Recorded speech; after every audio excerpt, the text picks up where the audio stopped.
దయగల హస్తముల చేతి 5వ రోజుకి నడిపించారు. వాక్యం మా మనస్సుల్లో తండ్రి పాతుకుపోవలసినది వాక్యం. ఆ వాక్యమును తండ్రి మరలా చెప్పడానికి సిద్ధమవుతుండగా అన్నతో అనుగ్రహించిన మీ ఆత్మను నాకు కూడా అనుగ్రహించండి, వాడుకోండి. మీ ప్రజలకు తండ్రి ఉన్నతమైన సంగతులు బోధించడానికి తండ్రి మరికొద్ది నిమిషాలు మమ్మల్ని నడిపిస్తారని కోరుతూ క్రీస్తునామని ప్రార్థన సమర్పిస్తున్నాం తండ్రి, ఆమేన్. కొన్ని విలువైన సంగతులు విందాం. లూకా సువార్త మొదటి అధ్యాయం. లూకా సువార్త మొదటి అధ్యాయం 66వ వచనం నుండి. ప్రభు హస్తము వారికి తోడై ఉండెను గనక ఆ సంగతులను గూర్చి వినిన వారందరూ ఈ బిడ్డ ఎలాంటి వాడగును అని వాటిని మనస్సులో ఉంచుకునిరి. మరియు అతని తండ్రి జకరయ్య పరిశుద్ధాత్మ పూర్ణుడై ఇట్లు ప్రవశించెను, ప్రభువు అయిన ఇశ్రాయేలు దేవుడు స్తుతింపబడునుగాక. ఆయన తన ప్రజలకు దర్శనమిచ్చి వారికి విమోచన కలగజేసెను. తన సేవకుడైన దావీదు వంశమందు మన కొరకు రక్షణ శృంగము అనగా మన శత్రువుల నుండి మనల్ని దేశించు వారందరి చేతి నుండి తప్పించి రక్షణ కలగజేసెను. దీనిని గూర్చి ఆయన ఆది నుండి తన పరిశుద్ధుల ప్రవక్తల నోట పలికించెను. ఆయన మన పితరులను కరుణించుటకు తన పరిశుద్ధ నిబంధనను అనగా మన తండ్రి అయిన అబ్రహాముతో తాను చేసిన ప్రమాణమును జ్ఞాపకము చేసుకొనుటకు ఆగుతాం. మనకు తెలుగు వచ్చి గనక కొన్ని వచనాలు చదివేసుకుంటాం. తిరగేసి మనల్ని ప్రశ్నించుకుంటే మనకు అర్థమైంది, మనకేమీ అర్థం అవ్వలేదండి. సందర్భానుసారంగా వాక్యాలు బోధించేవారు ఇక్కడ ఉన్నారు కనుక మీకు సాగుతుంది. కానీ ఒకవేళ ఇదే వచనాలు మీరు ఇంటికి వెళ్ళిన తర్వాత చదివితే ఏమర్థం అవుతుంది చెప్పండి? శృంగం అంటే ఏంటి? నిబంధన అంటే ఏంటి? ఆది నుంచి వాగ్దానాల పరంపర ఏంటి? వీటి పదాలు మనకు తెలిసినట్టే ఉంటాయి కానీ మనకేమీ తెలియదు. పైగా ఈ సందర్భాన్ని మీరు గమనించండి. రాయబడిన సందర్భం క్రిస్మస్లో ఎక్కువగా వాడబడకుండా విడిచిపెట్టే సందర్భాలలో ఇదొక సందర్భం. మీరు చూడండి, క్రిస్మస్ నాటకాల్లో గొర్రెల కాపర్లు కనబడతారు, మరియమ్మ కనబడుతుంది, యోసేపు కనబడతాడు, జ్ఞానులు కనబడతారు, హేరోదు కూడా కనబడతాడు. క్రిస్మస్ రచనల్లో, క్రిస్మస్ పాటల్లో, క్రిస్మస్ నాటకాల్లో కనబడింది జకరియా కనబడ్డు. ఆ మాటలు అర్థమై సావలేదు కనుక. అవి అర్థమైతే కనబడుతుడు. ఆయన పలికిన ప్రసంగం మనకు అర్థం అవ్వలేదు. పైగా క్రిస్మస్లో సీరియస్ క్యారెక్టర్లన్నింటినీ సిల్లీ చేసి పడేశారు. నేను అన్న చెప్తున్నాడు కానీ ఎంత సీరియస్ విషయం చెప్పాడని డేవిడ్ అన్న. అలాంటి క్యారెక్టర్ని ఎట్టకారం చేశారు క్రిస్మస్ నాటకాల్లో తెలుసా? హేరోద్ అనేది ఎంత పవర్ఫుల్ క్యారెక్టర్ అండి. ఆడికి ఒక రోజు నాటకంలో నైటీ చేసేసారు. ఆడికి నిలువు టంగి దొరకలేదండి. నాకు మెంటల్ వచ్చింది, ఏ రోజుకి నైటీ వేస్తారు ఏంటండి. ఆడు ఎంత సీరియస్ క్యారెక్టర్ అండి.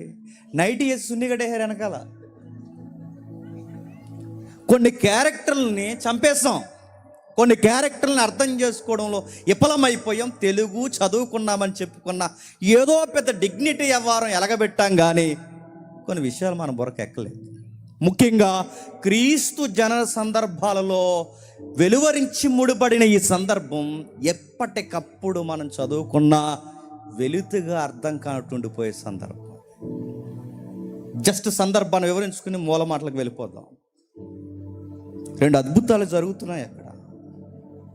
ఆ రెండు అద్భుతాలు ఏం జరుగుతున్నాయంటే, పెళ్ళై అందరికీ ప్రార్థన చేస్తున్న, పెళ్ళై పాశ్రమగా ఉన్న, పెళ్ళై అందరికీ ఒక పెద్ద రకంగా కనబడుతున్న రేళ్ళు దగ్గర పడిపోయిన పిల్లల బుట్టని ఓ గొడ్రాలు ఉందో వృద్ధాప్యంలో ఆవిడ ఎలిజబెత్. పెళ్ళి కాకుండానే పిల్లలు కనడానికి రెడీ అయింది మరొక ఆవిడ కన్యమరియ. ఇది ఒక అద్భుతం. అది అద్భుతమే చెప్పండి, ఇది అద్భుతమే. ఈ రెండిటికన్నా ఇంకా అద్భుతం ఏంటంటే, ఈ సందర్భంలో మొత్తం 39 పుస్తకాలని ఒకే లైన్లో మాట్లాడుతున్న జకరియా ప్రసంగం నాకు అద్భుతం. నా మాట మీకు అర్థమైందో లేదో. కన్యమరియ గర్భవతి అవడం అన్నది ఎంత అద్భుతమో, ఎలిజబెత్ గర్భం దాల్చిందన్నది ఎంత అద్భుతమో, ఈ రెండు గర్భాలను చూసి ఆ గర్భాల మీద ప్రసంగం చేశాడట ఎవరు? జకరియా. ఆ ప్రసంగం ఎంత అద్భుతం అంటే 39 పుస్తకాల సారాంశాన్ని ఒక్క లైన్లో తీసుకొచ్చాడు. అర్థమైనట్టే ఉంది, అర్థం లేదని అర్థమైంది. వెళ్దాం ఇంకా ఆలస్యం చేయకుండా. చూద్దాం ఒకసారి 67వ వచనం చూడండి. మరియు అతని తండ్రి జకరియా పరిశుద్ధాత్మ పూర్ణుడై ఇట్లు ప్రవచించును. ఆయన చెబుతున్నది కాలయాపన మాటలు కాదు, ఊహించి చెబుతున్నది కాదు, తన భార్యను పొగుడుతున్న మాటలు కాదు, తన కళ్ళ ముందున్న విశ్వాసాన్ని మెప్పించడానికి మాట్లాడే పాస్టర్ గారి మాటలు కాదు. ఆ మాటలు అక్షరాలు పరిశుద్ధాత్ముని మాటలు. గంభీరమైన సత్యాలు, నిగూఢమైన సత్యాలు, మౌలికమైన విషయాలు. ఎప్పటికీ ఈ రెండు నిబంధనలకి ఒక బిర్జ్ లాంటి ప్రసంగం. అది బిర్జ్ అన్నారు. ఏముందండి అంత సాగదీస్తున్నారు అనుకోకండి, చాలా ఉంది అక్కడ. చెబుతున్న విషయాలు చూడండి. లేక బిడ్డ పుట్టాడండి. పాస్టర్ గారు అయిన ఈయనే కొంచెం తడబాటు పడ్డాడు. ఇప్పుడు మాకు పిల్లలేంటి సార్, గాబ్రియల్ సార్ అన్నారు. ప్రూఫ్ ఏమనుందంటే, ప్రూఫ్ ఒకటే, నువ్వు నోరు అడిపోద్ది అన్నాడు. అదే ప్రూఫ్. అంతే. దేవుని ప్రూఫ్లు అడగండి, ఏదో పడిపోద్ది. సరదాగా అంటున్నాను నేను. జరుగుద్ది అన్నప్పుడు జరిగిపోద్ది, అంతే. టైం వస్తుంది, జరుగుద్ది. ఆ తర్వాత వాళ్ళ ఆవిడ దగ్గరకు వచ్చారు. ఏమ్మా మీకు అబ్బాయి పుట్టాడుగా, అబ్బాయి పుట్టాడు, ఏం పేరు పెట్టమంటారంటే, అదే సీన్లో నువ్వు నేను ఉంటే ఏమంటాను చెప్పండి. ఆ అక్షరం కలిసిలే కట్టండి, ఈ గలిచేలే కట్టండి, ఈ ఊ గలిచేలే కట్టండి, ఊ అంట. ఆ వెనకాల ఎవడున్నాడంటే వాళ్ళ అమ్మమ్మ ఉంది. అమ్మమ్మ పచ్చి పూతాడుతుంది వాళ్ళ అమ్మమ్మ. వాళ్ళ అమ్మమ్మకి ఇప్పుడు ఆ కలిసి అక్షరం పెట్టాలి. ఇప్పుడు ఈ పోటుగాడికి ఎవరికి ఈ అక్షరం కలిసి అంటే, ఇది ఎవడు, ఈలో ఎవడున్నాడు వాళ్ళ తాత. ఈ తాత అక్షరం కలాలి. ఇప్పుడు ఈ తాత అక్షరం ఎందుకు? ఆ తాత ఎవడు పెద్ద ప్రవక్త? సారా తాగి చచ్చిపోయాడు వాళ్ళ తాత. బ్రాందీ తాగి చచ్చిపోయాడు, పచ్చిమొంత తాగి చచ్చిపోయాడు, రకరకాలు చచ్చిపోయారు. ఇప్పుడు ఆ అక్షరాల కలాలట. ఏ ముడుకులు దాసి వెళ్ళారో, వాళ్ళ పేరు మీద నామినీ నేములు ఉన్నాయేమో. ఎలిజబెత్ అమ్మ ఎంత ఉందాతనం కలిగింది చూడండి. మా సైడ్ కదండి, మా పుట్టింటోలో, మా ఎదిరింటోలో, మా అమ్మింటోలో, మా అత్తింటోలో ఈ పేర్లు ఏం కాదు సార్. మా తాలికి పేర్లొద్దు, మా ఆయన తాలికి పేర్లొద్దు, మా దేవుడు ఏ పేరు పెట్టమడం మా బిడ్డకి ఆ పేరే పెట్టండి. ఆ ఉత్సాహకరమైన సందర్భంలో ప్రసంగం చేస్తున్నాడు పరిశుద్ధాత్ముడితో. అంటున్నాడు ఆయన, తన సేవకుడైన దావీదు వంశమున కొరకు మన కొరకు ఒక రక్షణ శృంగము, అనగా మన శత్రువుల నుండి తప్పించి రక్షణ కలగజేసిన ఏదో జరిగిందట. ఎవరైతే శత్రువర్గం ఉన్నారో వాళ్ళతో బ్యాటిల్ హ్యాండ్ ఆఫ్ ఇయర్ వచ్చేసింది అంటున్నా. యుద్ధ భూమిలో, రణరంగంలో శత్రువుల పళ్ళు దేవుడు ఎర్రగొట్టేశాడు. సార్ ఏంటి సార్ మాకేం అర్థం అవట్లేదు సార్ జకరియా గారు అంటే, ఒక మాటలో చెప్తాను సార్. దేవుడు పాత నిబంధన పుస్తకాలన్నిటిలో కొన్ని వాగ్దానాలు ఇచ్చాడు. ఆ వాగ్దానాలన్నిటినీ కలిగితే ఒక సారం అయితే, ఆ సారము ఒక పిండమైతే, ఆ పిండము మరియమ్మ గర్భంలో ఉంది. దట్ ఈజ్ శృంగము. ఈ గర్భంలో ఆ ఉన్నది ఏదో గర్భం అనుకోకండి. నడుసొచ్చే వాగ్దానాల పుట్ట, మన రక్షణ కార్యము, మన రక్షణ శృంగం అంటే ఇప్పుడు ఆ గర్భంలో ఉన్నది ఎవరంటే వాగ్దానాలకు నిలువెత్తు సాక్ష్యం. నిబంధనట, వాగ్దానమంట, శృంగమట. ఇంకా చెబుతున్నాడు చూడండి, అబ్రహాముతో దావీదుతో చేసిన ప్రామిస్, ప్రమాణమంట. నిబంధన అన్నా, ప్రామిస్ అన్నా చెప్పండి, శృంగం అన్నా, ఇవన్నీ ఒకే లైన్లో పదాలు అర్థం వచ్చేలా వాడుతున్నాడు చూడండి. 31st ప్రామిస్ కార్డులు తీసుకున్నారా? కొంచెంసేపు అలా ఉండండి, కార్డు అర్థం అవుతుంది. వాగ్దానం అని అప్పుడు పదే పదే మాట్లాడుతున్నామా? కొంతసేపు అలా ఉండండి, అర్థం అవుతుంది. రక్షణ కార్యం అని మాట్లాడుతున్నామా? కొంతసేపు ఉండండి, అర్థం అవుతుంది. ఆశీర్వాదం అని నోరిప్పితే మాట్లాడుతున్నాగా, కొంతసేపు అలా ఉండండి, అర్థం అవుతుంది. ఏముందంటే ఒక మాట చెప్తున్నాడు, నిబంధన అన్నాడు. నేను అడుగుతున్నాను, చెప్పండి, నిబంధన అంటే చూసా తెలిసినట్టు తెలదు మనకి. నిబంధన అంటే వడంబడికంటే చెప్పండి. నిబంధన అంటే వడంబడికంటే ఒకటి సీరియస్గా అన్నాడు, కవనెంట్ అన్నాడు. కవనెంట్ అంటే ఇవేం కదా. నిబంధన అంటే ఏంటి చెప్పనా? దేవుడు తృణీకరింపబడిన మనిషికి మాటిచ్చి, నువ్వు నన్ను మర్చిపోయినను నేను నిన్ను మర్చిపోనని ఇచ్చే మాటనే నిబంధన. రివర్స్. దేవుడిని మనం నిబంధన చేస్తాం దేవుడితో, దేవా ఇక నిన్ను వదలమని. కానీ మనం మర్చిపోతాం. కానీ ఎవరు మర్చిపోరట? దేవుడు మాట అంటే మనం వదిలేసిన చెప్పండి, ఆయన వదలడు.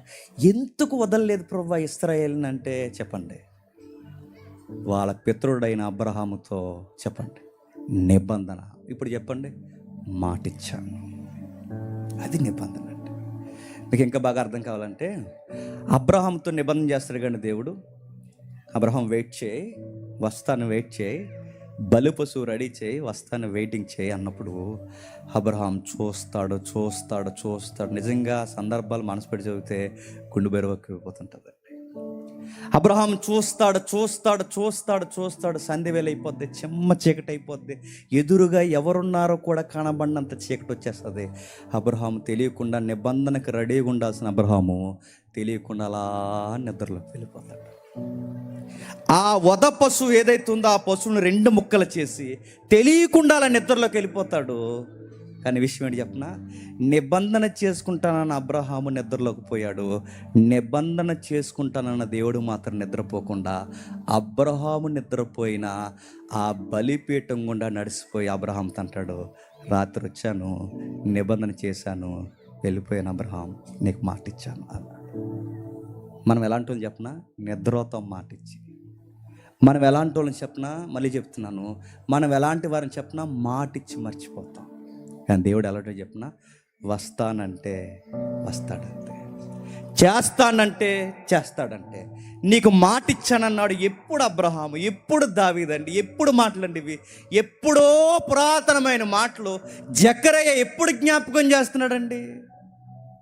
మరియమ్మ గర్భం దాల్చినప్పుడు జ్ఞాపకం చేస్తున్నట్టే. మరియమ్మ గర్భం అంటే అప్పటికి ఎన్ని వేలండి? 4000 సంవత్సరాల చరిత్రలో ఉన్న జ్ఞాపకాన్ని ఇదిగో దీనికోసమే దేవుడు మాట ఇచ్చాడు అన్నాడు. ఎక్కడి నుంచి ఇచ్చాడని 4000 అంటున్నారంటే ఒక్కసారి వెనక్కి వెళ్దామండి. ఆది కాండము జస్ట్ టూకీగా చూద్దాం. ఆది కాండము, అందరూ బైబిల్ చూడండి. ఆది కాండము 3వ అధ్యాయం, ఆది కాండము 3వ అధ్యాయం 15వ వచనం చూడండి. మరియు నీకును స్త్రీకిని, నీ సంతానముకును ఆమె సంతానానికి వైర్యము కలగచేసెదను, అది నిన్ను తల మీద కొట్టును, నీవు దాని మడిమ మీద కొట్టుదువని చెప్పెను. ఆగండి, ఏం జరిగింది? ఏదేను వనవులు అంటే ఒక రగడ జరిగింది. ఆ రగడనకాల ఏం జరిగిందంటే సాతానుగాడు కారణమని తేలింది. ఆ తేలిన దగ్గర స్త్రీకి పురుషుడికి ఆ సర్పానికి అనగా ఆ సర్పం వెనుకున్న సాతానికి నీకు నాకు అర్థరికి అర్థమయ్యేలా ఒక కవనెంట్ జరుగుతుంది చూడండి. అక్కడ కవనెంట్ మీన్ నిబంధన, నిబంధన మాట. ఒక మాట ఇస్తున్నాడు. ఏమని మాట ఇస్తున్నాడు అంటే, ఇదిగో నీవు వాళ్ళ మడివి మీద కొడతావు, వీళ్ళు ఒకరోజు నిన్ను తల మీద కొడతారు. అర్థమైనట్టు ఉంది. ఏదో ఇంటిస్తున్నాడు, ఆ ఇంటికి మరియమ్మ గర్భానికి సంబంధం ఉంది.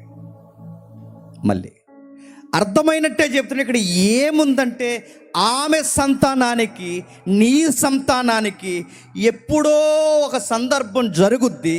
ఆ రోజు ఏం జరుగుద్దంటే, మడిముల మీద కొడుతున్న నీ తల మీద ఈ సంతానం కొడతారు. వాళ్ళు లెక్కుండా కొడతారు. ఇప్పుడు వీళ్ళను నువ్వు కొట్టావు, ఒకరోజు ఈమె సంతానం నేను కొడతాను. ఇది ఖచ్చితంగా జరుగుద్ది. ఈరోజు అవ్వ, ఈరోజు ఆదాము, ఈరోజు మానవాళి ఏ సాతాను వలనైతే కొట్టబడ్డారో ఆ సాతాన్ని ఒకరోజు మీరు కొడతారు. అది ఎప్పుడు జరుగుతుందో తెలియదు, కానీ మాట ఇచ్చాడు, జరుగుతుంది. అంటే పాత నిబంధన, పురాతన గ్రంథమైన ఆది కాండం దగ్గర నుండి కూడా ఈ నిబంధనల పరంపర ఉందన్నమాట. పాపంలో పడిపోయిన ఆదామవ్వలకి ఇప్పుడు రాబోతున్న భాగం ఏంటంటే, ఇప్పుడు రాబోతున్న అంటే జకరియా కాలంలో రాబోతున్న ఈ గర్భానికి సంబంధపు నిబంధనలు ఉన్నాయంట. ఎప్పుడు జరుగుతుంది కానీ వన్ డే ఖచ్చితంగా ఈ వార్ ఒకరోజు తెర మీదకి వస్తుంది. పెద్ద ఫైట్ జరుగుద్ది. ఆ ఫైట్ సీన్లో ఆ సంతానానికి ఇచ్చిన నెరవేర్పు ఖచ్చితముగా జరుగుద్ది. దేవుడు ఏదైనా దేవుడు వాగ్దానం ఇస్తే ఖచ్చితంగా దాని వెనకాల ఏముంటుంది చెప్పనా? ఆ రోజు నేనున్నానని మాత్రం జ్ఞాపకం చేసుకోకండి. అంటే మాట ఎందుకు ఇస్తాడు చెప్పండి? మాట వెనకాల నేనుంటాను. ఇంకేముంది ప్రభు అంటే, రెండవది టూకిగా జ్ఞాపకం చేసుకోండి. జలప్రలయం వచ్చేసింది. చక్రీయ ప్రసంగంలో ఉన్న లైన్స్ ఇవన్నీ. జలప్రలయం వచ్చిన తర్వాత భీకరంగా మనుషులందరూ చనిపోయారు, ఒక్క కుటుంబం తప్ప. జంతువులు, చెట్లు, జీవరాశి మొత్తం, నేల మొలకలు అన్నీ బురదంటిపోయాయి, అట్టడుక్కుపోయాయి, పూర్తిగా పర్వతాలు మునిగిపోయాయి. కొత్తగా సిగురులు వచ్చాయి. అరరాతు పర్వతం మీద వాడాగింది, కుటుంబం కిందకి దిగింది, బలి అర్పించారు. దేవుడు వచ్చాడు, ఒక మాట ఇచ్చాడు, నోహు నీతో నిబంధన చేసుకుంటున్నానయ్యా, మళ్ళీ ఇంకెప్పుడు ఇలాగా చేయను. మళ్ళీ ఇక్కడ ఒక నిబంధన కనబడుతుంది. ఏదేను తోట పరిసర ప్రాంతాల్లో ఒక నిబంధన, నోవహు దగ్గరకు వచ్చేసరికి ఇంకేం చేయలే, కంగారు పడకండి అన్నాడు. మరి ఏమి చేయడన్నప్పుడు పలుమార్లు ఇశ్రాయేల్ని కింద పైన కొట్టేసాడు కదండి. మరి దాని అర్థం ఏంటి? సమయం ఉంది. నెక్స్ట్ ఇంకా మూడవది, అబ్రహాంకి నిబంధన చేశాడు. అబ్రహాంతో ఏమంటాడంటే, అబ్రహాం ప్రపంచం అంతా నాదేనయ్యా, దేశాలన్నీ నావేనయ్యా, నీకు మాట చెప్తున్నాను, ఇక నుండి వచ్చే ఈ ఊరు, నాగరికత, నీ పిల్లలు, ఎవరైతే నీ సంతాన మీ తండ్రి సంతాన సంబంధులు ఎవరైతే ఉన్నారో వీళ్ళందరినీ, ఈ కల్చర్ని అన్నిటిని వదిలేసి వచ్చే నీకు మాట ఇస్తున్నాను. ఆ మాట ఏంటంటే, నీ సంతానం ద్వారా ఈ ప్రపంచాన్ని ఆశీర్వదిస్తాను. ఎవరట? నీ సంతానం ద్వారా ఆశీర్వది. మళ్ళీ ఇదో నిబంధన. అసలు ఒకదానికొకటి సంబంధం ఉన్నట్టున్నాయండి. ఎన్ని నిబంధనలు కనబడతాయి. ఈ అన్ని నిబంధనలు, అన్ని నిబంధనలకి బేస్మెంట్ లాంటి నిబంధనలు ఏంటంటే ఇవే. ఏ నిబంధన అయినా వీటి లింక్ అయి ఉండాలి.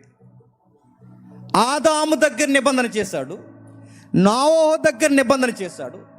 ఆదాము దగ్గర చేసిన నిబంధన ఏంటంటే, ఈయన ఒక రోజు మీరు కొడతారు. వీడంటే ఎవడు? సాతానుగాడు. వాడు తల సితగొడతారు. ఇది మీకు వాగ్దానం. ఇది మీకు నిబంధన. నోవహు నీతో నిబంధన. ఆ రెయిన్బో చూడు, ఇప్పటికి చూడండి ఎంత ఆశ్చర్యం అండి. ఎప్పుడు నోవహు అండి, ఎప్పుడు పూర్వకాలం అండి, వర్షం వచ్చినప్పుడు అది అలా కనబడేసరికి ఎన్ని కలర్లు ఉన్నాయని లెక్కెట్టుకోకూడదు, ఇంకా నిబంధన అలాగే నిలబడి ఉంది. ఆ చూసినప్పుడు చూడండి, దాన్ని చూస్తున్నప్పుడు ఇంకా నిబంధన ఉంది. అబ్రహాం దగ్గరకు వచ్చేసరికి అబ్రహాంతో మాట్లాడుతున్నాడు, ఇదిగో నీ సంతానము ద్వారా ఈ ప్రపంచాన్ని ఆశీర్వదిస్తాను. 1 యుద్ధము, 2 ఏమీ అనను, 3వది మీ ద్వారా బ్లెస్ చేస్తా. ఇంకేం చెప్తున్నాడంటే క్రొత్త నిబంధనకు వచ్చేసరికి ఒక మాట అంటాడు, అబ్రహాం సంతానం అంటే అబ్రహాం సంతానం అనుకోకండి, అబ్రహాము సంతానం అంటే ఇశ్రాయేలీయులు కాదు అన్నాడు పౌలు గారు. తెలుసు కదా మీకు రెఫరెన్స్, టైం లేదు కనుక లేపుకుంటూ వెళ్ళిపోతున్నా. ఆ గలతీ పత్రిక రాస్తూ సంతానములకు అనగా సంతానమునకు అనెను, అది బహువచనం సమూహాన్ని చూపించేది కాదు, అది ఏకవచనం వ్యక్తిని చూపించేది. ఆ వ్యక్తి ఎవరో కాదు, ప్రభువైన యేసుక్రీస్తు అన్నాడు అపోస్తలుడైన పౌలు. అంటే అది ఇశ్రాయేలుకి సంబంధించింది కాదు. ఒకవేళ ఇశ్రాయేలుకి సంబంధించింది అయితే అబ్రహాముతో దేవుడు ఇలా అన్నాడు, నీ సంతానాన్ని ఇసుక రేణువులంత విస్తారంగా చేస్తానన్నాడు. ప్రపంచంలో అతిపెద్ద చిన్న దేశాల్లో చిన్న దేశం ఏంటండి? ఇశ్రాయేల్. అయిందా? అవలేదు. నీ సంతానాన్ని ఆకాశ నక్షత్రాల్లో చేస్తానన్నాడు. ప్రపంచంలో అతి చిన్న దేశాల్లో చిన్న దేశం ఏంటి చెప్పండి? ఇశ్రాయేల్. నక్షత్రాలంతా అయ్యిందా? అంటే ఇది వాళ్ళ గూర్చి కాదు, మరి ఎవరిని గూర్చి? సంతానం అనగానే ఇప్పుడు మళ్ళీ జ్ఞాపకం రావాలి, అవ్వమ్మ దగ్గర ఏ సంతానము గూర్చి మాట్లాడాడో ఇప్పుడు ఆ సంతానం మన దగ్గర ఫుట్ నోట్ ఎవరి కోసమైతే చెప్పాడో, ఆ ఫుట్ నోట్లో ఉన్న వ్యక్తి ఎవరైతే ఉన్నాడో, ఆ వ్యక్తి ఎవరైతే మనకు కనబడుతున్నాడో, ఆ వ్యక్తి అబ్రహాం దగ్గర ఏదైతే నిబంధన జరుగుతుందో, ఇప్పుడు అబ్రహాం దగ్గర ఉన్న సంతానము, అవ్వమ్మ దగ్గర ఉన్న సంతానము, ఈ సంతానం అనే 2 పదాలు ఒకే వ్యక్తికి సంబంధించినవన్న మాట. ఆ వ్యక్తి ఎవరు చెప్పండి?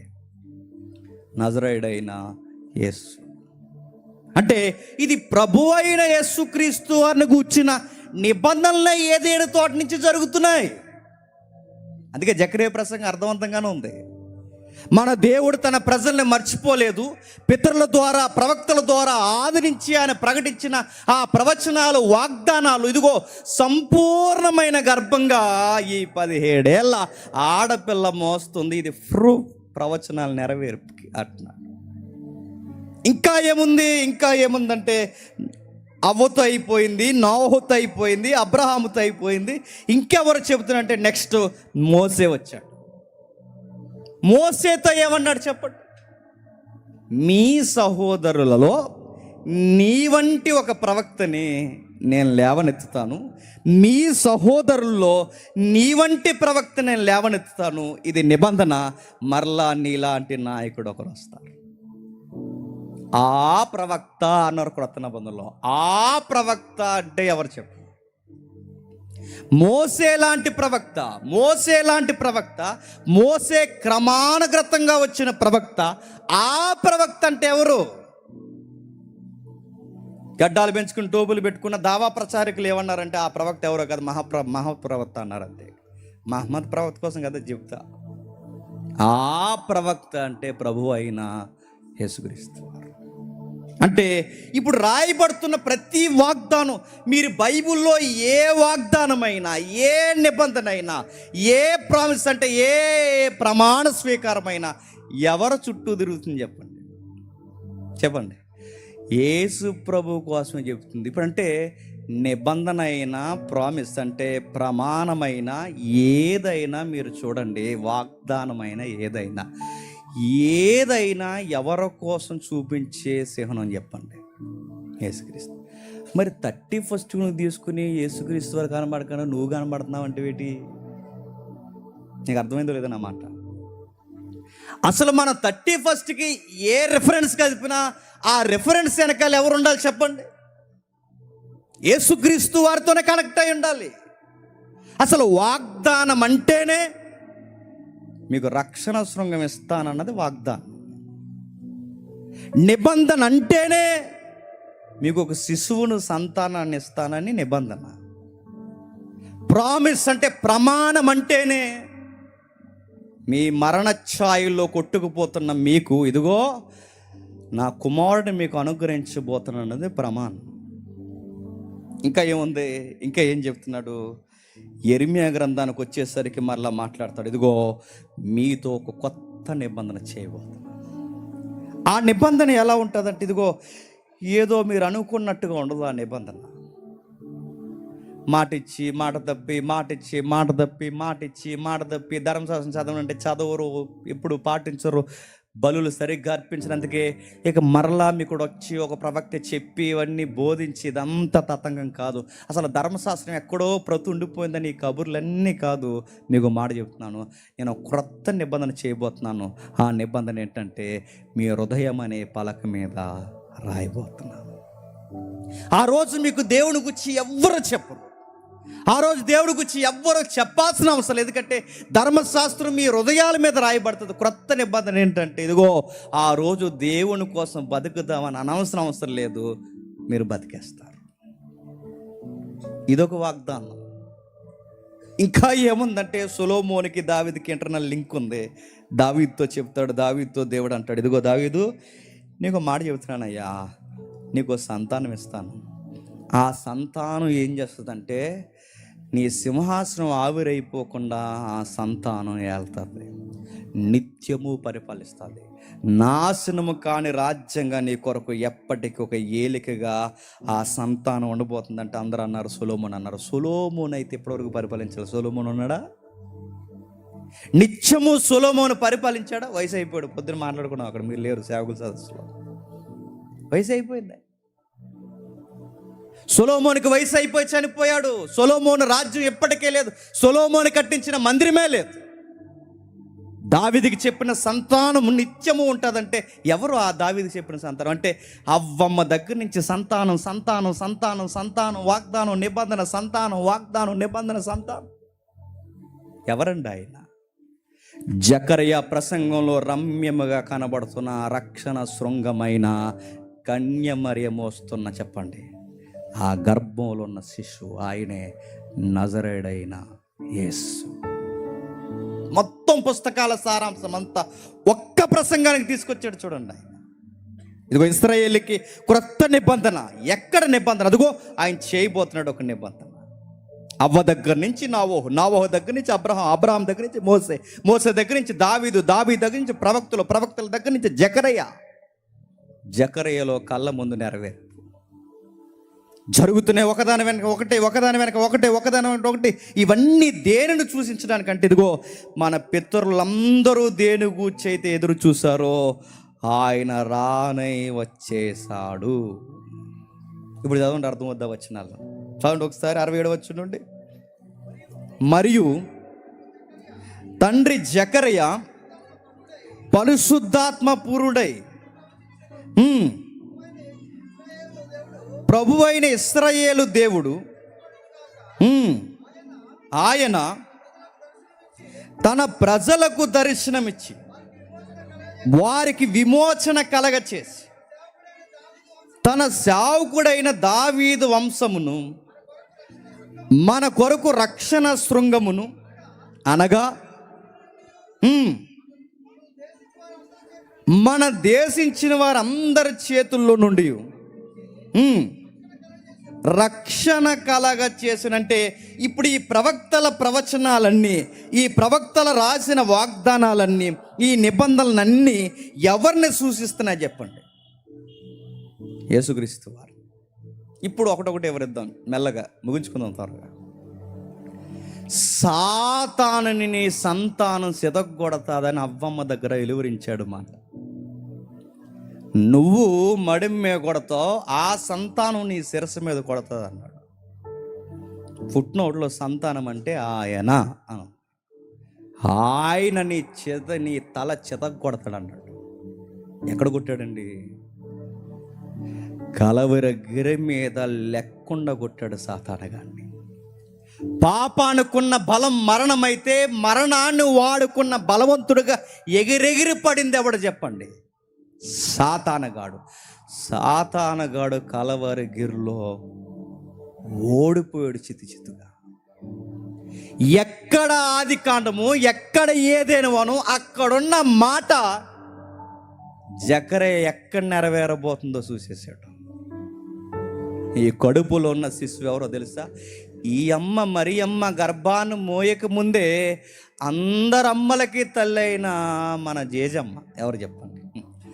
అవ్వమ్మ చేసిన తప్పుకి ఇరుగుడుగా ఈ తల్లి గర్భాన్ని మోయబోతుంది. నా ముందు ఒక ప్రవచనాల అద్భుతం ఉందన్నాడు ఆయన ప్రసంగంలో. ఎంత బాగా, ఎంత డీప్గా ఆలోచిస్తున్నారు చూడండి. ఇదిగో ఈయన వచ్చేది శత్రువును కొడతాడు. మనం అనుకున్నాం శత్రువుని కొట్టడం అంటే రోమిలను కొట్టడం, శత్రువుని కొట్టడం అంటే క్రీస్తుకు విరోధంగా శత్రువు అంటే వీళ్ళందరూ కదండి, కింద ఉన్న వాళ్ళందరూ ఆడ ఏజెంట్లు. వీళ్ళందరూ కాదు, వీళ్ళంతా తెలుగులో అంటారు ఆకు రౌడీలు అంటారు చూసారా, అలాంటి వీళ్ళ కాదు. అసలు శత్రువు ఒకడు ఉన్నాడు, ఆడ ఆకాశం పైన ఉన్నాడు. వాడి నెట్వర్క్ అంతా వేరుగా ఉంటుంది. వాడు సమూహాలు వేరు, వాడి పరిస్థితులు వేరు. మన అతిపెద్ద శత్రువు నీకు నీకు నీకు. ఇక్కడ ఏ రకరకాల కారణాలతో ఉన్న మనందరి ప్రధాన శత్రువు వాడు అనుసరులు, కనబడని అదృశ్య శక్తులు. ఆ శత్రువుని కొట్టాడు ఆయన. మరణం మన శత్రువు, పాపం మన శత్రువు, వీటన్నిటిని వాడుకుంటున్న ప్రధాన శత్రువు సాతాను గారు మన శత్రువు. చెత్త కొట్టాడు వాళ్ళని లెక్క. పిచ్చడైపోయాడు అది అబ్బకాడు. వాడికి ఎంత పిచ్చెక్కింది చెప్పినా, ఏ మరణాన్ని చూసైతే వెర్రవీగిపోయాడో ఆ మరణాన్ని ఆయన తిరిగి లేచేసరికి వాడికి ఏం చేయాలో అర్థం లేదండి. వాడికి వాడి పాదాల మీద ప్యాషన్ ఆఫ్ ది క్రైస్ట్ మీరు చూసారు లేదో కానీ, ఆ ఎబ్రూ లేఖనాలు చదివిన డైరెక్టర్ ఎవరైతే ఉన్నాడో ఆ సీన్ ఎక్కడి నుంచి స్టార్ట్ అవుతుంది తెలుసా? గెత్యం అనే వనం నుంచి స్టార్ట్ అవుద్ది. సరిగ్గా గెత్యం అనే వనం నుంచి ఆ జూమ్ స్టార్ట్ అవుతున్నప్పుడు సరిగ్గా యేసుక్రీస్తు వారు ప్రేయర్ అవుతున్న వెంటనే పైకి లేసి అక్కడ సర్పమైన పాముని సరిగ్గా తల మీద తొక్కుతాడు. డైరెక్టర్గా డెప్త్ తెలిసింది. ఆ డైరెక్టర్కి ఆ డెప్త్ తెలిసింది కనుకే ఆ సాతాను తల మీద కాలేసప్పుడు వెళ్తాడు. ఎక్కడికి? సిలువ ఎక్కడానికి. అందరూ అనుకున్నారు ఓడిపోవడానికి వెళ్తున్నాడు. కాదు కాదు, చెప్పండి, సాతానుగాన్ని ఓడించడానికి వెళ్తున్నాడు. మన విజయబేరి, మన నాయకుడు, మన రక్షణ శృంగము, మన పక్షమున వీరుడు ఒక ఆడపిల్ల గర్భంలో అదుగో శిశువుగా ఎదుగుతున్నాడు. ఇది జకరియా తన మేధాశక్తితో చెప్పే ప్రసంగంగా చెప్పండి, పరిశుద్ధాత్మతో చెప్తున్నాడు. సాతానుగాడిని అవ్వమ్మకిచ్చిన మాట దగ్గర చెదగొట్టాడు. రెండోది ఎవరికండి? నోవహు. ఏమన్నయ్యా అన్నాడు. నిజంగానే ఏమనలేదండి. ఏమన్నా అనడం మొదలెడితే నోవహు కాలం కన్నా ఘోరంగా ఉందండి కాలం. ఇంకా ఉందంటే కారణం ఏంటి చెప్పండి? ఏమంటలేదు. నోవహు కాలం కన్నా ఇంకా ఘోరంగా ఉంది, ఇంకా ఘోరంగా ఉంది. ఇంకా ఏమనవేంటి ప్రభువా? మేము కుర్చీలో జడ్జాగా కూర్చుంటున్నాం, ఏదికల మీద జడ్జాగా తిరుగుతున్నాం, నచ్చిన కాడల్లా జడ్జాగా తిరుగుతున్నాం, రకరకాలుగా ఉన్న మనుషులు. నీ ఓర్పు ఏంటయ్యి అంటే మాటిచ్చాను, ఏమనను. ఆ మాటకు గుర్తేడు చెప్పనా? అక్కడ ఇంద్రధనుస్సు నీకు గుర్తు వస్తుందో లేదో కానీ వీటన్నిటికీ బాగా వినండి, మధ్యలో నిలబడిపోయిన ఆయన ఆయనే ప్రభు అయిన యేసుక్రీస్తు. ఆయన బట్టి ఏమంటలేదండి, ఆయన బట్టి ఏమీ జరగలేదు. ఎందుకంటే ఆయన విజ్ఞాపన చేస్తాడు, గోజాడతాడు, తండ్రి ఇంకొక సంవత్సరం అని అడుగుతాడు. మరొక సంవత్సరం ఈ ప్రభా, లేదు లేదు 3 ఏండ్ల నుండి చూస్తున్నాను ఇది ఫలించట్లేదు, నరికేద్దాం అంటే లేదు ప్రభా ఇంకొక సంవత్సరం.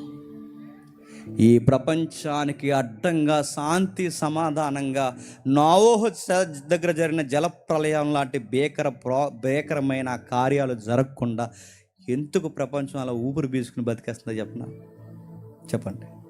ఆయన అడ్డుండిపోయాడు. టైం ఇస్తున్నాడు మనకి, వాయిదాలు పడుతున్న ఉగ్రత రాకుండా ఆపేశాడు. ఎన్ని ఘోరాలు జరుగుతున్నాయండి, ఎన్ని ఘోరాలండి. ఘోరాతి ఘోరమైన ఘోరాలు జరుగుతున్నాయి. ఇన్ని ఘోరాలు జరుగుతున్న ప్రపంచం ఎలా ఉండగలుగుతుంది? నావోకు మాట ఇచ్చిన మాట నెరవేరి 2000 సంవత్సరాల క్రితం చెప్పండి రూపము దాల్చి పరలోకమంది ఇంకా అడ్డంగా మన కొరకు నిలబడింది. మూడోది, అబ్రహాంకు మాట ఇచ్చాడు. అబ్రహాంతో ఏమన్నాడు? నీ సంతానం ద్వారా ఈ ప్రపంచాన్ని ఆశీర్వదించేస్తాను. అండి, ఆశీర్వాదం అంటే అర్థాలు మార్చేశారండి. ఎంతలాగంటే ఆశీర్వాదం అనగానే అన్నీ కలిసి వచ్చేయడం అనుకుంటారు. ఆశీర్వాదం అంటే అన్నీ కలిసి వచ్చేయడం అయితే నేను అడుగుతున్నాను, అబ్రహాంకి ఏం కలిసి వచ్చేసిందండి? ఏం కలిసి రాలేదు ఆయనకి. ఆశీర్వాదం అంటే మీకు నిజంగా చదువుకుని ఒప్పుకుంటే ఆశీర్వాదం అంటే చెప్పనా, దేవుడిచ్చిన మాట మన బతుకుల్లో నెరవేరడమే చెప్పండి ఆశీర్వాదం. దేవుడిచ్చిన ఆయన మాట మన జీవితంలో నెరవేరడం ఆశీర్వాదం. ఇదిగో నీ సంతానం ద్వారా ఆశీర్వదిస్తానంటే, ఇదిగో నీ కుమారుడైన క్రీస్తు ద్వారా ఈ ప్రపంచాన్ని చెప్పండి దీవిస్తాను. అక్కడ సంతానం అంటే ఇస్సాకు కాదు, అక్కడ సంతానం అంటే ఇశ్రాయేలు కాదు, అక్కడ సంతానం అంటే చెప్పండి యేసుక్రీస్తు. ఈ యేసుక్రీస్తు ద్వారా ఈ ప్రపంచాన్ని ఏం చేశాడు చెప్పండి? ఆశీర్వదించాడు. ఎంత ఆశీర్వదించాడంటే ఎప్పటికీ కృప మనల్ని ఏం చేస్తుంది చెప్పండి? బతిమలాడుతుంది, మారిపోండిరా అని. ఎంత ఆశీర్వాదం అండి! పాత నిబంధనలు ఉన్నట్టుంటే ఎవ్వరు ఇప్పటివరకు ఎవడన్నా ఉందిడండి. కారణం ఏంటో తెలుసా? మనకు ఒక వాగ్దానం ఇచ్చాడు, మనకు ఒక ఆశీర్వాదం ఇచ్చాడు, మనకు ఒక మాట ఇచ్చాడు. ఆ మాట ఏంటో తెలుసు? ఇదిగో కుమారుణ్ణి అంటే నా కుమారుడు నీ సంతానమైన క్రీస్తుని అనుసరించిన వారికి ఉచితముగా ఏ మీ ధర్మశాస్త్ర నిబంధనలు లేకుండా ఉచితముగా ఈ రక్షణ శృంగాన్ని ఇచ్చేస్తా అన్నాడు. లేఖనాలు అన్నాయట, ధర్మశాస్త్రం ఇదంతా కాదు కానీ లేఖనముల యందు రాయబడిన యేసుక్రీస్తుని నమ్ముటయే చెప్పండి నిత్యజీవం. ఎంత ఈజీ అయిపోయిందండి. జస్ట్ ఆయన నమ్మితే చాలట. ఆయన నమ్మితే మనకు నిత్యజీవం ఇచ్చేస్తాడంట. అంతే. ఎంత ఈజీ అయిపోయిందని అబ్రహాం ద్వారా మనకు లైన్. నాలుగోది ఎవరు ఉన్నారండి? మోసే. నీ వంటి ప్రవక్త. నిజమేనండి, మోసే అన్న అక్కడక్కడ కసుబుసుమని కొంతమందిని ఎగరగొట్టేయడమో కానీ ఈ ప్రవక్త చూడండి, మనం ఎంత బాధించినాను, ఎంత మనం ఇబ్బంది పెట్టినాను, ఎంతగా అంటే ఒక రచయిత అన్నాడు, పాతాళం గుమ్మం వరకునట కృప అయిన యేసుక్రీస్తు మారా అని బతిమలాడతాడట. అంత ఓర్చుకుంటాడట.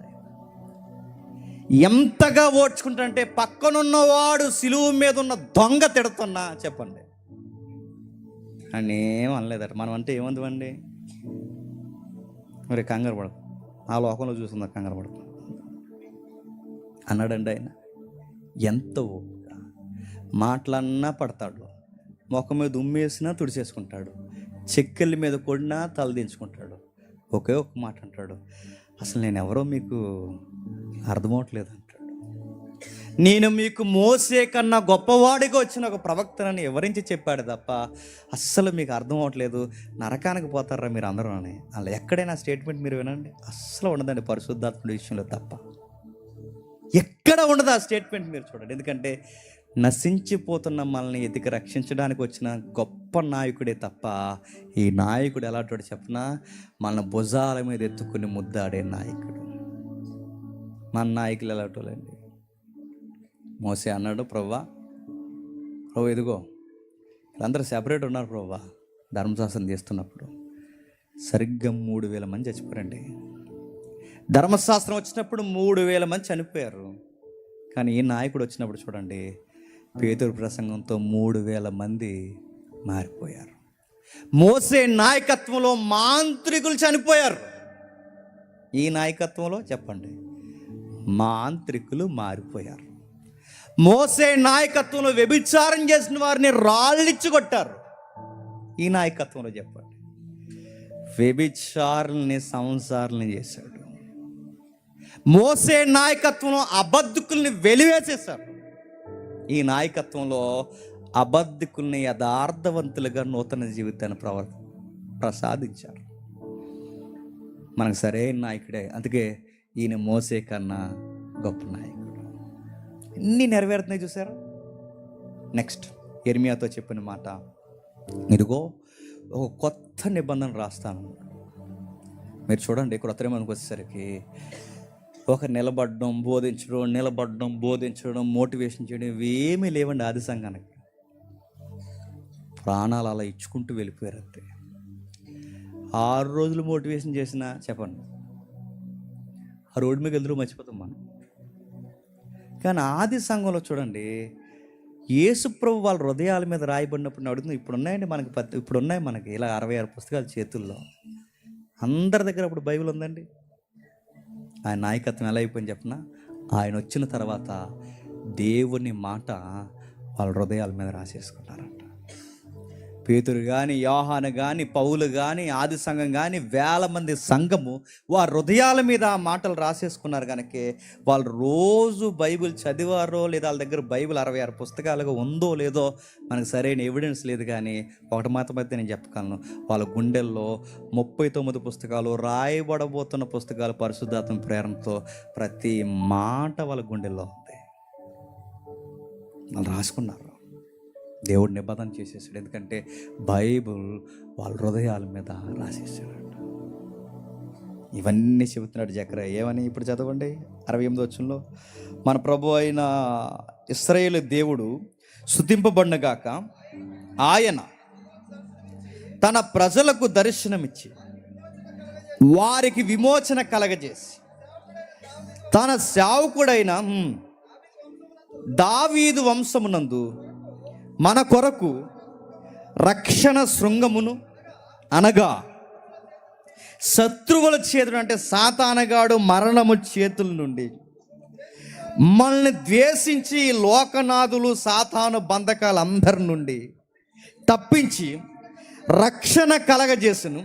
దీనిని గూర్చి ఆయన ఆది నుండి తన పరిశుద్ధుల ప్రవక్త నోట పలికించెను. ఆయన మన పితరులను కరుణించుటకు తన పరిశుద్ధ నిబంధనను, అనగా మన తండ్రి అయిన అబ్రాహాముతో తాను చేసిన ప్రమాణమును జ్ఞాపకం చేసుకున్నాడు. ఆయన మరిచిపోలేదు అనడానికి గుర్తు ఏంటో తెలుసా చెప్తున్నాడు. ఆయన చేసిన నిబంధన మరిచిపోలేదనడానికి గుర్తు ఏంటంటే మరియమ్మ గర్భం దాల్చడం. ఆయన మర్చిపోలేదనడానికి గుర్తు మరియమ్మ గర్భం దాల్చడమే దాని గుర్తు. ఒకవేళ ఇన్ని వేల సంవత్సరాలు ఎక్కడ ఆది కాండం, ఎక్కడ మరియమ్మ, ఒకవేళ ఆయన మర్చిపోతే మరియమ్మ గర్భంలో ఎవరుండో కూడా చెప్పండి. మనమైనా మాట ఇచ్చి మర్చిపోతామేమో కానీ చెప్పండి, వేల సంవత్సరాలు లక్షల సంవత్సరాలు అయిపోయినా ఆ మాట ఇచ్చిన వాడు మర్చిపోడు. ఎప్పుడు అంటాడు, మీ అబ్రహాంతో నిబంధన చేశాను, మీ దావీదుతో నిబంధన చేశాను, మీ యాకోబుతో నిబంధన చేశాను, మీ ప్రవక్తలతో, మీ పితరులతో నిబంధన చేశాను. మాట్లాడితే చూడండి బైబిల్లో అడుగడుగున పదాలు కనబడితే నిబంధన చేశాను, నిబంధన చేశాను, నిబంధన చేశాను. ఏమి నిబంధన చేసావయ్యా అంటే, ఇదిగో వీటన్నిటికీ పరిష్కారముగా నా కొడుకుని ఇచ్చేస్తానని నిబంధన చేశాను. ఇచ్చేసాడు కదండి మన కొరకు. ఎంతగా ఇచ్చేసాడంటే విడవలేనంతగా ఇచ్చేసాడు. మన ఫ్యామిలీ ఎగ్జాంపుల్లో చెప్పాం కదండి, మా అన్నయ్య కొడుకుంటాడండి, వాడు ఎక్కడెక్కడ ఉంటాడు. వాడు స్కూల్కి వెళ్ళినాను గొడవ, అందరితో బాగున్నా బాగోకపోయినా నాతో బాగానే ఉండేవాడు. బాబాయ్ కనెక్టింగ్ ఎక్కువ వాడికి. స్కూల్కి తీసుకెళ్ళిన వాళ్ళ బాబాయ్కి ఇవ్వండి యాడ్ అన్నారు. నేను ఎత్తుకున్నానండి. నేను ఎత్తుకున్న స్కూల్ దగ్గరికి తీసుకెళ్ళి ఆ లోపల అక్కడ దించేసినప్పుడు అప్పటి వరకు ఏడ్చాడు. ఆ వెళ్ళిపోయే ముందు ఆ స్కూల్లో ఒక లోపలికి వెళ్తున్నప్పుడు నాకు ఈ డ్యూటీ అనమాట. అప్పుడు ఉద్యోగం సద్యోగం లేదు మనకు, స్కూల్కి తీసుకెళ్ళాము పెద్ద డ్యూటీనా. ఆ తీసుకెళ్ళి అక్కడ దించిన ఫస్ట్ స్కూల్లో దించినప్పుడు ఆడు లోపలికి వెళ్ళిపోతూ ఆ బ్యాగ్ ఎలాగో పక్క వేసుకుని, నాగలా ఉంటాడు, ఎక్కడెక్కడ ఉంటాడు చూడండి, సేమ్ నాగలా ఉంటాడు, మా తమ్ముడు అనుకుంటారు. వెనక్కి తిరిగి అన్నాడు, బాబాయ్ అన్నాడు. నా గుండె నీరైపోయింది. నేను ఆ వెళ్ళేవాడు తినంగా వెళ్ళిపోక వెనక్కి తిరిగి బాబాయ్ అన్నాడు. కానీ విషయం ఏంటి చెప్పినాడు, 1 గంట 2 గంటలో స్కూల్ నుండి వచ్చేస్తాడండి. 1 గంట 2 గంటలో స్కూల్ నుండి వచ్చేయడానికి మన గుండె ఎంత నీరైపోతే నేను మాట్లాడుతున్నాను. తన కొడుకుని స్కూల్కి పంపలేదు, తన కొడుకుని ఏదో ఆడుకోవడానికి పంపలేదు. తండ్రి తన కుమారుడిని చెప్పండి మన కొరకు సిలువ వేయడానికి పంపాడు. ఎందుకో చెప్పనా? మాటిచ్చాను, మిమ్మల్ని కాపాడుతాను మాటిచ్చాను, అందుకే నా సుతుడు దైవమైన మీ కొరకు బలిగా ఇచ్చేస్తున్నాను. చంపేసుకున్నాడు కదండి కొడుకుని. మన కొరకు నిలువెత్తు మాటిచ్చిన మన కొరకు నిలువెత్తు దేవుడు తన కుమారుడిని మన కొరకు బలిగా అర్పించేశాడు. ఐజాక్ గారు చెప్తూ ఎమోషన్ అయ్యారు కదండి. విలవెల్లాడిపోయాడట. ఆకాశానికి భూమికి మధ్య విలవెల్లాడిపోయాడు. ఎంత విలవెల్లాడిపోయాడంటే కనీసం మంచినీళ్ళ చుక్క కూడా దొరకకుండా విలవెల్లాడిపోయాడు. దాహము తీరకుండా విలవెల్లాడిపోయాడు.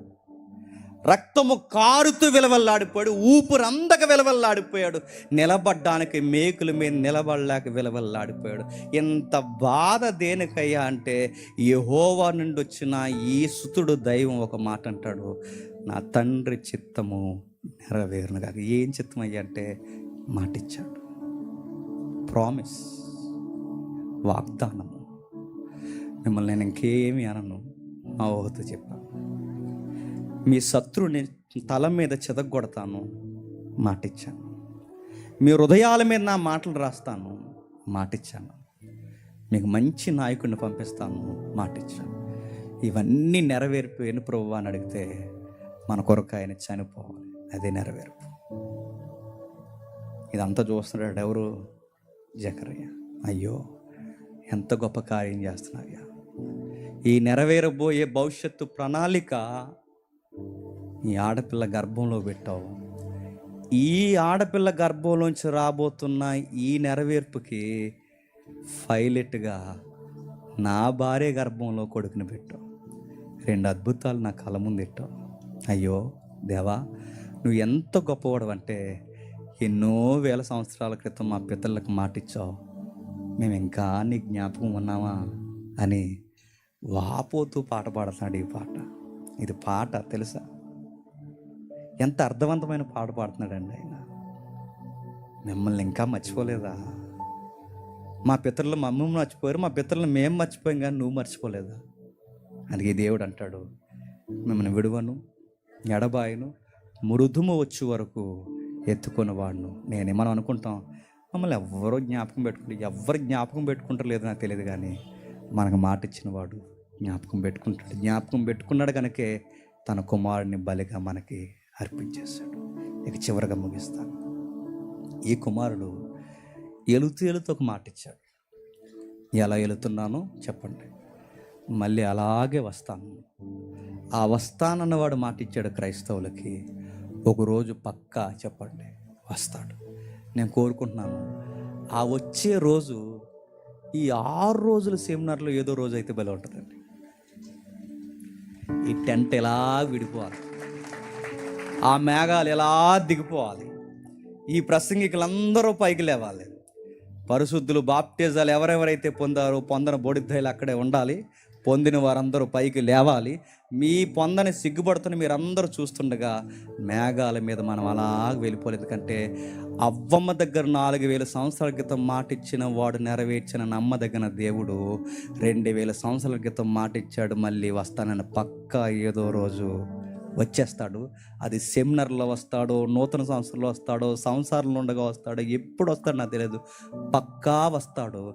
బాప్టిజం పొంది రక్షణ ఆనందాన్ని పొందుతున్న వారిని, రక్షణ శృంగంలో ఉన్న వారిని మేఘాల మీద ఎత్తుకొని తీసుకెళ్ళిపోతాడు. అందుకే మొదటి రోజు నుంచి ఈ రోజు వరకు గింజుకునేది ఏంటి చెప్పినా, బాప్టిజాలు తీసుకోండి అయ్యా అని. బాప్టిజాలు తీసుకోండి అంటే నేను మనకు పెద్ద దేమపోద్దు మనకు. ఇప్పుడు అప్పుడే రాళ్లే అని ఈడు ప్రవక్త, మరి అప్పుడే రాళ్లే నాకు ఏరే నిబంధన ఉంది అదంతా అయ్యాక. నేను మళ్ళీ చెప్తున్నాను, ఒక అన్నగా ఒక తమ్ముడుగా తీసుకోండి. 18 ఏళ్ళప్పుడు మేము బాప్టిజం తీసుకున్నాం, మీరు తీసుకోండి. దేవుడు రక్షణ ఆనందాన్ని అనుభవించండి. నేడో రేపు రావచ్చు, ఎందుకంటే ఆయన వాగ్దానం ఖచ్చితంగా నెరవేరుస్తుంది. ఇప్పుడు చెప్పండి, 31st మన వాగ్దానం ఏంటి చెప్పండి? ఈ సంవత్సరం కారు కొనుక్కుంటామని కదా చెప్పండి. మన వాగ్దానం ఏంటి చెప్పండి? ఈ సంవత్సరం అయినా ఆయన ఖచ్చితంగా చెప్పండి రావచ్చు. ఖచ్చితంగా రావచ్చు. ఆ వాగ్దానం ఖచ్చితంగా నెరవేరుతుంది. క్రైస్తవుడికి ఒకే ఒక్క వాగ్దానం, నా వరుడు ఏదో ఒక రోజు వస్తాడు. సునీల్ అన్న గారి ప్రసంగంలో ఎప్పుడో ఉంటుందండి, భలే ఉంటుంది మాట. రోడ్డు మీద పెళ్లి కార్లు వెళ్తే కానీ ఇలా పెళ్లి కార్లు వెళ్ళిపోతుంటాయి, ఇలా ఇలా ముస్తాబు చేస్తుంటారు ఆ కార్లని, ఇలా పువ్వులు అంటించేసి అయ్యండి కొత్త కార్లను బాడీ చేస్తుంటారు, ఇలాగ అంటించేసి జీవని వెళ్ళిపోద్ది. ఎదరు పెళ్లి కూతురు పెళ్లి కొడుకు అలా రయ్యమని ఆ కారు పెళ్లి కారు అలా వెళ్ళిపోతుంటే పెళ్ళి అవన వాళ్ళందరికీ అనిపిస్తుంది, మనం ఎప్పుడు వెళ్తాం ఈ కారులో అని. నాకు అనిపించేదిలేండి, మనం పెద్ద కారు పెట్టుకుందాం అనుకునేవాళ్ళు. కానీ ఈసారి పెళ్లి కారు చూసినప్పుడు గుర్తుపెట్టుకోండి, మనకి ఎక్కడ మళ్ళీ పెళ్ళిళ్ళు అవుతాయి లేదు, అవ్వకూడదు, దరిద్రం మళ్ళీ అవ్వకూడదు. ఒకసారి పెళ్ళి ఒకరోజు పెళ్ళి అవుద్ది మనకి, అది గొర్రె పిల్ల వివాహం అవచ్చు. మనం తీసుకెళ్ళడానికి కొన్ని కార్లు వస్తాయట. ఆ కార్లు ఏంటి చెప్పిన, మేఘాలు అలా దిగి మేఘాల మీద పెళ్లి కూతురుని అలా తీసుకెళ్తాయట. ఆ మేఘాలు తీసుకెళ్ళి వరుడు ముందు మనల్ని అలా నిలబెడతాయట. విషయం ఏంటి చెప్పిన, కారు రెడీగానే తిరుగుతుంది. చెప్పండి, పెళ్లి కూతురు రెడీ మసిమోహం వేసి తిరుగుతుంది. తోగరే మట్టి శివుడు ముక్కు చెత్త చెదారం ఇంకా రెడీ అవుతుంది ఈ మనిషి. అలా తిరుగుతుంది అది చిరిగిపోయిన బట్టలు వేసుకొని. మనమే సంఘం, డాగులు మచ్చలు దరిద్రం. మేఘాలు రెడీగా ఉన్నాయి, వర్ర రెడీగా ఉన్నాడు, పెండ్లి మండపం పరలోకం రెడీగా ఉంది. నేడు రేపు వచ్చేస్తాడు. సిద్ధపడిన వధువు సంఘాన్ని ఖచ్చితంగా చెప్పండి తీసుకెళ్ళిపోతాడు. నువ్వు సిద్ధమా? రెడీ అయిపో. ఎప్పటికే బాప్టిజాలు పొందున్నావా? ఎదురు చూడు, నేడో రేపో నీ వరుడు రాబోతున్నాడు. ఇప్పటికే నువ్వు బాప్టిజాలు తీసుకోలేదా? ఈరోజు రా, నీ వరుడు నిన్ను పిలుస్తున్నాడు. దేవుడు మిమ్మల్ని దీవించునుగాక. ప్రార్థన చేసుకుంటాం. ప్రేమగల తండ్రి, కృపగల దేవ, ఈ అర్థవంతమైన క్లుప్తమైన తండ్రి, ఈ ప్రసంగాన్ని బట్టి మీకు స్తుతులు స్తోత్రములు. మా రక్షణ శృంగం, మా వాగ్దానము తండ్రి, మా ప్రమాణము, మా ఆదాము దగ్గర నుంచి తండ్రి ప్రవక్తల చివరి వరకు మాకు చేసిన తండ్రి ఈ వాగ్దాన పరంపర నిలువెత్తు సాక్ష్యము. 2000 సంవత్సరాల క్రితం పుట్టాడు. ఈ ప్రవచనాలన్నింటికీ నిలువెత్తు సాక్ష్యం ఆయనే, నిబంధన అంతటికీ నిలువెత్తు సాక్ష్యం ఆయనే. ఆయన చెప్పినట్టుగానే వచ్చాడు, నెరవేర్చాడు, వెళ్ళిపోయాడు. ఆ నిబంధన గుర్తైన ఆయన మళ్ళీ ఒక నిబంధన మాతో చేశాడు.